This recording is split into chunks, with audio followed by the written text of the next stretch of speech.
Debí haber visto las señales, pero cuando tienes 28 años y crees haber encontrado al amor de tu vida, ignoras las banderas rojas.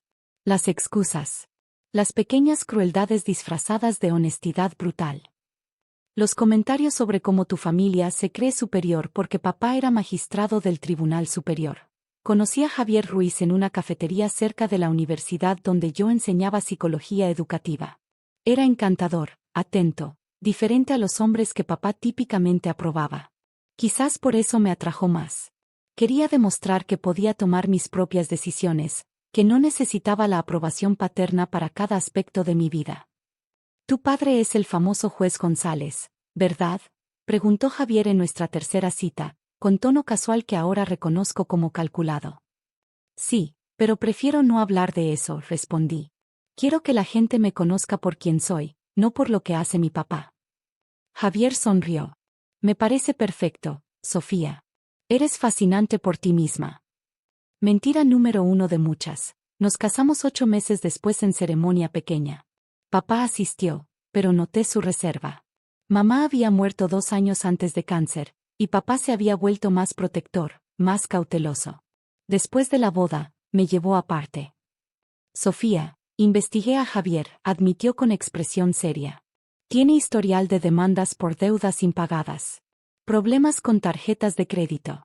Y 2 denuncias de violencia doméstica de relaciones anteriores que no procedieron por falta de pruebas.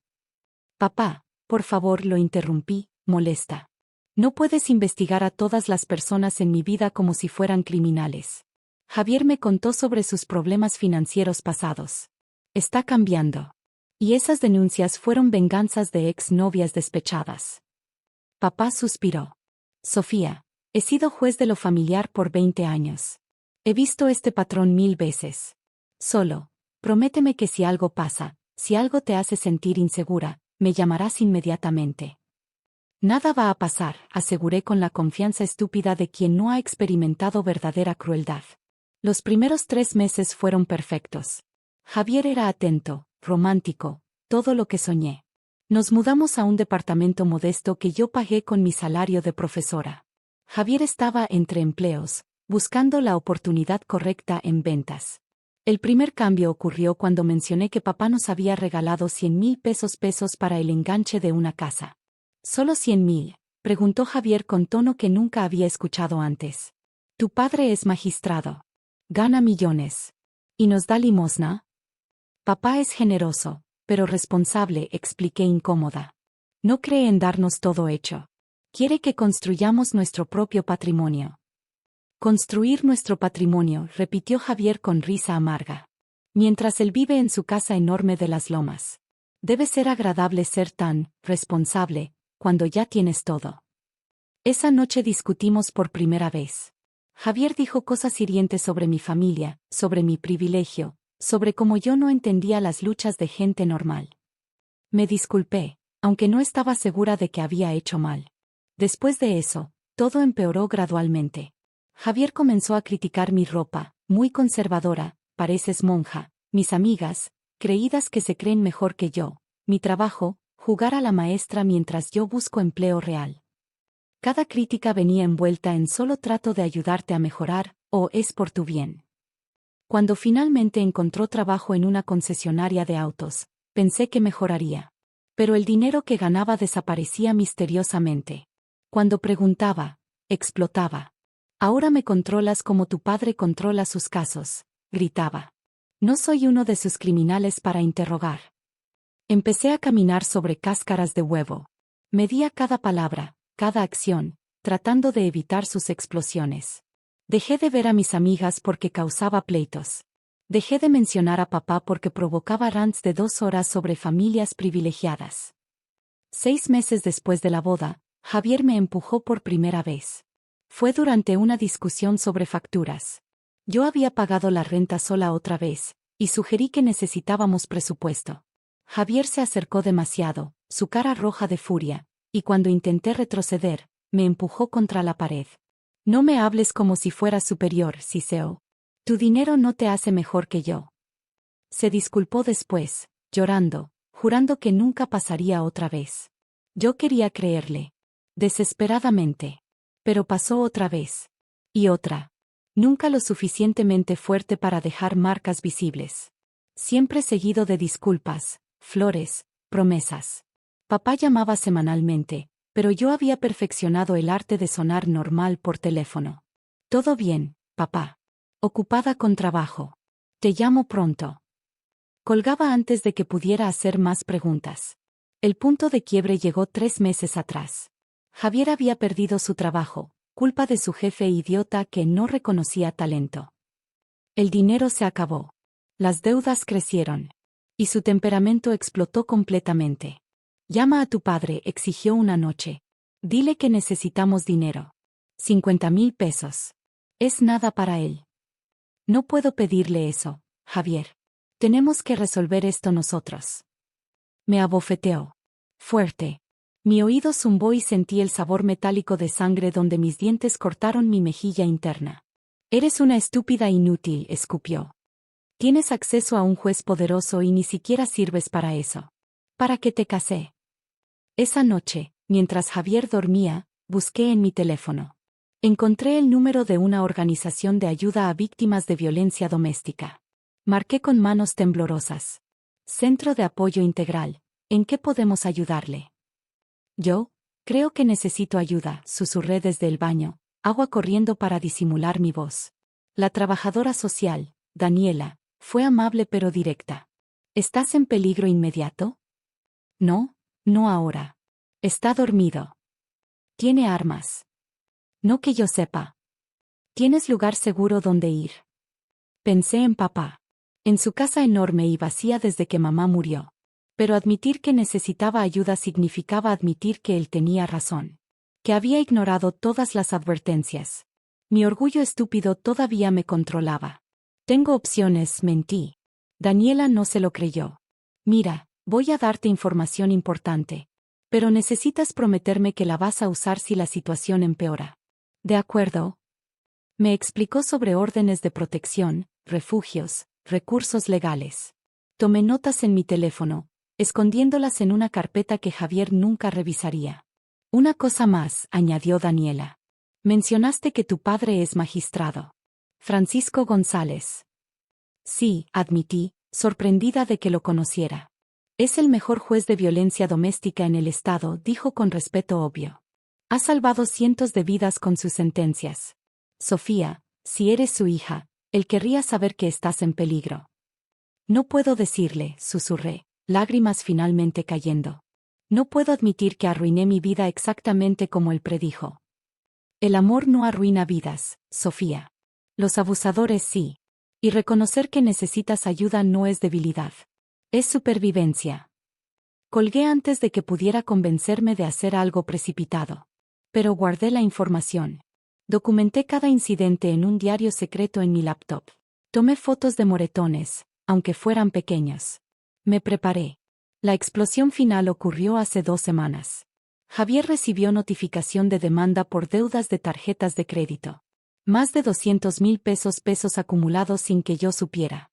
Estaba furioso, pero no con sus acreedores. Conmigo. Esto es tu culpa, gritó, aventando platos contra la pared. Si tu padre nos hubiera dado dinero como familia decente, no estaría en esta situación. Javier, por favor, cálmate. Podemos hablar con los bancos, hacer un plan. Me agarró del brazo, sus dedos clavándose dolorosamente. ¿Sabes qué? Voy a llamar a tu padre yo mismo. Voy a decirle exactamente qué clase de hija egoísta tiene. Una que deja que su esposo se hunda mientras ella juega a la profesora con su sueldo miserable. Algo dentro de mí se rompió. El miedo se transformó en claridad fría. Suéltame, dije con voz que no reconocí como mía. ¿O qué? Se burló, apretando más fuerte. ¿Vas a correr con papi? Suéltame ahora. Me soltó con empujón que me hizo tropezar. Lárgate entonces. Vete con tu padre rico. Pero esta casa, este departamento que está a tu nombre, lo voy a mantener. Es derecho conyugal. Y voy a demandarte por pensión alimenticia. Tu padre puede ser juez, pero yo conozco la ley. Los esposos también tienen derechos. Esa noche empaqué una maleta mientras Javier salía a despejarse, probablemente a emborracharse. Llamé a papá. Sofía, ¿qué pasó? Preguntó inmediatamente, reconociendo algo en mi voz. Papá, tenías razón. Necesito ayuda. Silencio. Luego, dame tu dirección. Voy en camino. No, no vengas aquí. Javier podría regresar y no quiero confrontación. Voy hacia tu casa. Pero papá, necesito que me ayudes con algo legal. Lo que necesites, mi amor. Lo que sea. Los siguientes días fueron torbellino burocrático. Papá me conectó con Leticia Vega, la mejor abogada especializada en violencia doméstica de la ciudad. Revisó mi documentación, mis fotos, mi diario. Tienes caso sólido, dijo con satisfacción profesional. Violencia física y psicológica documentada. Amenazas económicas. Control coercitivo. Vamos a solicitar orden de protección de emergencia, prohibición de acercamiento y desalojo temporal del domicilio conyugal. ¿Puede realmente sacarlo de mi departamento?, pregunté, todavía sin poder creer que tenía opciones. No solo puede, intervino papá, su voz con ese tono judicial que usaba en la corte. Va a salir. Y si viola cualquier orden, va a enfrentar consecuencias penales graves. La audiencia de emergencia se programó para 3 días después. Javier recibió notificación oficial, según me contó Leticia, explotó frente al oficial que lo citó. Dijo que tu padre no tiene jurisdicción, que esto es persecución, que él va a demandar por abuso de poder, reportó Leticia con pequeña sonrisa. No entiende cómo funciona el sistema. ¿Papá va a ser el juez?, pregunté, preocupada por conflicto de interés. No directamente, explicó papá. No puedo presidir el caso por razones obvias. Pero como magistrado principal del área de derecho familiar, puedo hacer recomendaciones judiciales, solicitar audiencias prioritarias, y asegurar que el caso sea manejado por un juez que comprenda la gravedad de la violencia doméstica. El día de la audiencia preliminar llegó con nervios que casi me paralizaban.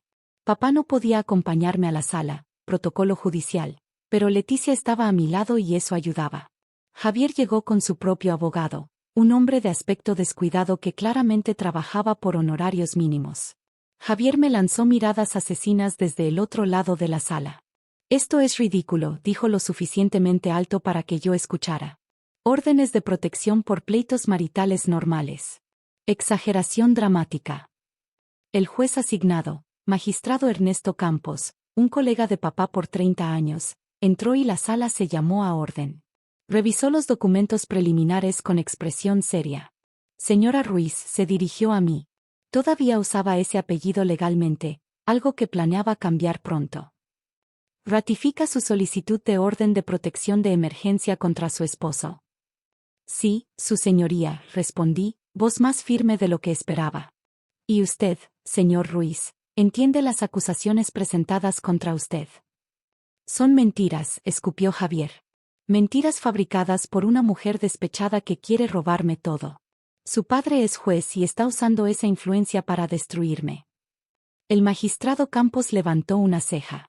¿Está usted sugiriendo interferencia judicial? Estoy diciendo que esto es persecución. El juez González está manipulando el sistema para favorecer a su hija. Estas órdenes no valen nada sin evidencia real, y no hay evidencia porque no hice nada malo. Leticia se puso de pie. Su señoría, tenemos documentación extensa, fotografías de lesiones, registros médicos donde la señora González Ruiz buscó tratamiento por trauma, testimonios de vecinos sobre alterados domésticos, y registro detallado de violencia psicológica y económica. ¿González Ruiz?, preguntó Javier con voz peligrosamente baja. ¿Ahora usas ambos apellidos? ¿Para qué? Para recordarle a todos que tu padre es importante. Algo en su tono me hizo dar cuenta. Él genuinamente creía que el apellido de papá era el problema, no su comportamiento. Como si el abuso fuera aceptable hasta que alguien poderoso prestara atención. Señor Ruiz, advirtió el magistrado Campos. Controle su tono en mi sala o enfrentará cargos por desacato. ¿Desacato? Esto es una farsa. Apuesto que el juez González está detrás de esta audiencia. Probablemente escribió el dictamen antes de que empezáramos. El magistrado cerró la carpeta frente a él con sonido seco. Señor Ruiz, voy a explicarle algo sobre cómo funciona este sistema judicial. Yo revisé personalmente la evidencia presentada en su caso. He visto las fotografías de los moretones en los brazos de su esposa. He leído los reportes médicos donde ella buscó tratamiento para ansiedad severa y ataques de pánico.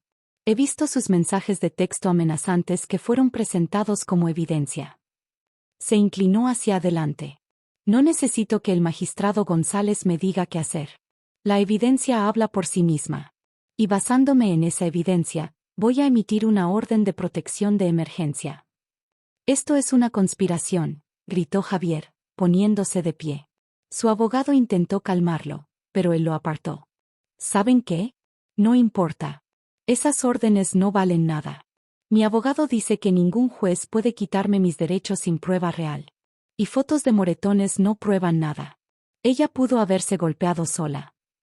El magistrado Campos llamó al alguacil. Oficial Méndez, ¿puede ejecutar la orden de protección y explicarle al señor Ruiz las consecuencias de violación? El oficial Méndez, un hombre de unos 40 años con expresión de haber visto todo, se acercó a Javier con papeles oficiales. Javier los tomó, los leyó brevemente, y luego, con movimiento dramático, los rasgó por la mitad. Estas órdenes no valen nada, se mofó, aventando los pedazos al suelo. Mi abogado dice que ningún juez me quitará mis derechos. Especialmente cuando todo esto es venganza personal de una familia que se cree superior. El oficial Méndez me miró con expresión cansada, como preguntando si este tipo realmente era tan estúpido. Algo en mí decidió que era momento de terminar esto. Saqué mi identificación oficial.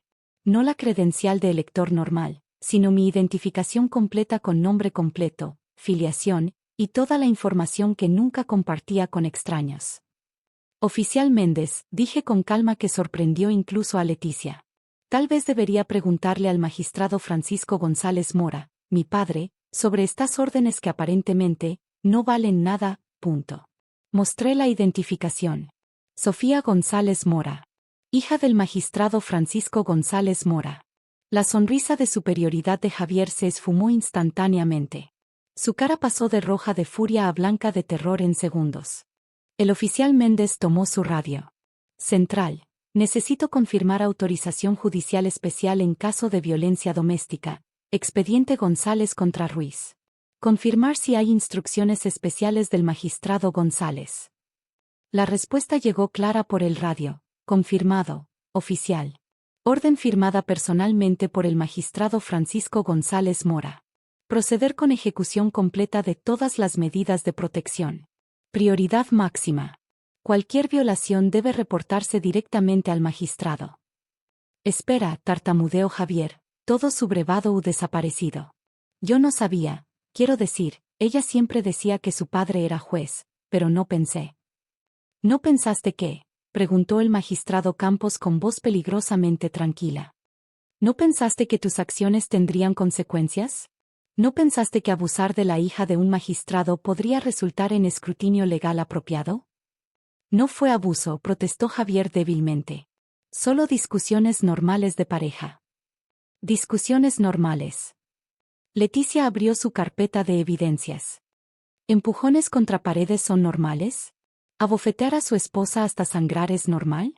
Amenazas económicas y control coercitivo son normales. El abogado de Javier se veía como si quisiera desaparecer. Su señoría, mi cliente actuó impulsivamente. Si hubiéramos sabido. Si hubieran sabido que la víctima tenía conexiones poderosas, habrían tratado el caso diferente, interrumpió el magistrado. Esa es exactamente la actitud que hace que la violencia doméstica continúe. Los abusadores creen que pueden salirse con la suya a menos que la víctima tenga protección especial. Pues déjenme ser claro, todas las víctimas tienen protección del sistema judicial. Que esta víctima específica sea hija de un colega simplemente significa que voy a asegurarme personalmente de que cada protocolo se siga al pie de la letra. Se dirigió a Javier directamente. Señor Ruiz, está usted bajo orden de protección de emergencia efectiva inmediatamente. Tiene prohibido acercarse a menos de 200 metros de Sofía González, su lugar de trabajo, o cualquier lugar que ella frecuente. Tiene 24 horas para recoger sus pertenencias esenciales del domicilio conyugal bajo supervisión policial. Cualquier violación resultará en arresto inmediato y cargos criminales adicionales. Pero, Pero es mi casa también, protestó Javier con voz rota. Es el domicilio de su esposa, corrigió el magistrado enfáticamente. Un domicilio donde usted cometió actos de violencia.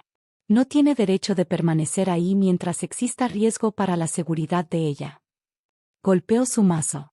Además, estoy remitiendo este caso al Ministerio Público para investigación de posibles cargos criminales de violencia familiar agravada. Sus derechos legales han sido sistemáticamente violados, señora González, y esto constituye abuso psicológico y físico documentado legalmente. Tenemos evidencia suficiente para proceder. El oficial Méndez se acercó a Javier. Señor, necesito que me acompañe. Vamos a explicarle detalladamente las condiciones de su orden de protección. Javier me miró con expresión que mezclaba shock, furia, y algo que podría haber sido miedo. Esto no termina aquí, dijo, intentando recuperar algo de dignidad. Voy a apelar. Va a cumplir con cada letra de esta orden judicial, interrumpió el oficial con firmeza. O va a pasar las siguientes semanas en prisión preventiva. Su elección. Mientras escoltaban a Javier fuera de la sala, su abogado recogía papeles apresuradamente, murmurando disculpas. El magistrado Campos esperó hasta que se fueron antes de hablar. Señora González, dijo con tono más suave. Su padre es un colega que respeto enormemente. Pero quiero que sepa que estas órdenes no están siendo emitidas como favor personal. Están siendo emitidas porque la evidencia presentada demuestra claramente un patrón de abuso que requiere intervención judicial inmediata. Lo entiendo, su señoría, respondí, sintiendo lágrimas de alivio finalmente cayendo. Y agradezco que el sistema funcione como debe. El sistema funciona cuando las víctimas tienen el valor de usarlo, respondió. Lo cual usted demostró hoy. Toma mucha fuerza admitir que necesita ayuda, especialmente cuando proviene de familia con recursos. Muchas víctimas en su posición permanecen silenciosas por vergüenza o orgullo. Leticia puso su mano en mi hombro. El magistrado tiene razón. Hiciste lo correcto, Sofía. Guión bajo guión bajo guión bajo guión bajo guión bajo guión bajo guión bajo guión bajo guión bajo guión bajo guión bajo guión bajo guión bajo guión bajo guión bajo guión bajo. 24 horas después, observé desde el auto de papá mientras Javier, bajo supervisión de 2 oficiales, recogía sus cosas del departamento. Tenía 30 minutos para empacar lo esencial. Intentó argumentar, negociar, suplicar. Los oficiales fueron profesionales pero inflexibles. No hay discusión, señor Ruiz. Tiene la orden judicial. Recoja sus pertenencias personales y váyase. Cuando finalmente se fue, con 2 maletas mal empacadas y expresión derrotada, papá me abrazó en el asiento del auto. Lo siento, papá, susurré. Debí haberte escuchado desde el principio. No te disculpes por tener esperanza, respondió suavemente. Te disculpas por quedarte más tiempo del necesario una vez que supiste la verdad. Pero incluso eso es comprensible. Los abusadores son expertos en manipulación. ¿Cómo supiste?, pregunté. ¿Cómo supiste que esto pasaría? Papá suspiró. 20 años como juez de lo familiar te enseñan a reconocer patrones. Javier mostraba todos los signos: aislarte de tu familia, criticar tus logros, problemas financieros que él culpaba a otros, historial de relaciones problemáticas. Pero no podía obligarte a verlo. Tenías que darte cuenta por ti misma. Casi me cuesta demasiado, admití. Pero no lo hizo, dijo firmemente. Saliste. Usaste el sistema. Y ahora Javier enfrentará consecuencias. No solo las órdenes civiles, sino probablemente cargos criminales. El fiscal ya está revisando el caso. 3 semanas después, me senté en la oficina de Leticia mientras me explicaba los resultados del proceso legal. Javier enfrenta 2 cargos de violencia familiar agravada, explicó. Basándose en la evidencia fotográfica, testimonios de vecinos, y sus propias admisiones durante la audiencia. Si es declarado culpable, enfrenta entre 2 y 6 años de prisión. ¿Y la orden de protección?, pregunté. Permanente hasta que un juez decida lo contrario. Lo cual, dado el caso, probablemente significa años. También hay orden de no contacto, ni llamadas, ni mensajes, ni correos, ni acercarse a lugares que frecuentas. ¿Y el divorcio? Leticia sonrió. Esa es la mejor parte. Dado el contexto de violencia doméstica, tienes causa legal sólida para divorcio express. Sin periodo de espera, sin división de bienes porque el departamento es exclusivamente tuyo y él no aportó nada durante el matrimonio. Firmará los papeles o enfrentará consecuencias adicionales. ¿Él aceptó? No tenía opción. Su abogado le explicó que pelear solo haría las cosas peor. Especialmente dado que tu padre, bueno, digamos que la comunidad legal está prestando mucha atención a este caso. Resultó que papá, sin decírmelo, había usado el caso como ejemplo en una conferencia judicial sobre cómo identificar y procesar apropiadamente casos de violencia doméstica. Sin mencionar nombres específicos, pero con suficientes detalles que otros jueces del sistema sabían exactamente de qué caso hablaba. Tu padre está asegurándose de que este caso se maneje perfectamente, explicó Leticia. No como favor personal, sino como modelo de cómo el sistema debe proteger a víctimas. Es brillante, realmente. 6 semanas después del día en que rasgó las órdenes judiciales, Javier fue sentenciado a 4 años de prisión por violencia familiar agravada. Su apelación fue rechazada. Las órdenes de protección fueron extendidas por tiempo indefinido. Y yo, Sofía González Mora, eliminé el Ruiz apenas el divorcio fue final, me senté en el jardín de la casa de papá, tomando café y mirando atardecer. ¿Cómo te sientes?, preguntó papá, sentándose a mi lado. Libre, respondí honestamente. Asustada de lo que casi perdí. Agradecida de tener recursos que muchas mujeres no tienen. Culpable de que el sistema me protegiera a mí más efectivamente de lo que protege a otras víctimas. Papá asintió. Esa culpa es señal de empatía. Úsala. Cuando te sientas lista, tu experiencia podría ayudar a otras mujeres que no tienen la ventaja de conocer a jueces o abogadas. Tenía razón. 6 meses después, me uní como voluntaria a la organización donde Daniela trabajaba.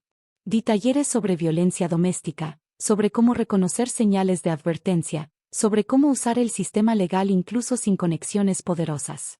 Mi padre es magistrado, les dije a mujeres reunidas en refugio. Lo cual me dio ventajas que no todos tienen. Pero las leyes están ahí para todos. Las órdenes de protección existen para todos. El sistema puede funcionar para ustedes también. Compartí mi historia, los errores que cometí, las señales que ignoré, el momento en que finalmente pedí ayuda. Vi reconocimiento en sus rostros. Vi esperanza donde antes solo había resignación. El apellido González me abrió puertas. Pero no fue el apellido lo que me salvó. Fue la decisión de usarlo, de activar el sistema, de reconocer que necesitaba ayuda y aceptarla. Javier había creído que las órdenes no valían nada. Había creído que sus conexiones, inexistentes, superaban las mías, reales pero que yo nunca había querido usar. Había creído que podía continuar el abuso sin consecuencias. Se equivocó en todo. La orden judicial no se congeló cuando revelé mi apellido. Se activó completamente. Con toda la fuerza del sistema legal detrás, con toda la protección que la ley ofrece cuando se aplica correctamente. Y Javier descubrió lo que muchos abusadores descubren demasiado tarde, que la justicia, cuando funciona como debe, es absolutamente implacable con quienes violan los derechos de los vulnerables. Especialmente cuando esos vulnerables resultan tener los recursos para defenderse adecuadamente. Mi padre no abusó de su poder para perseguir a Javier. Usó su experiencia para asegurar que el caso fuera manejado con exactitud procedural perfecta, convirtiendo mi situación en ejemplo de cómo el sistema debe funcionar siempre. Y esa, descubrí, era la forma más poderosa de justicia, no venganza personal, sino aplicación impecable de la ley que protege a todos. Incluso, especialmente, a aquellos que casi no piden ayuda por miedo o vergüenza. Como yo casi fui.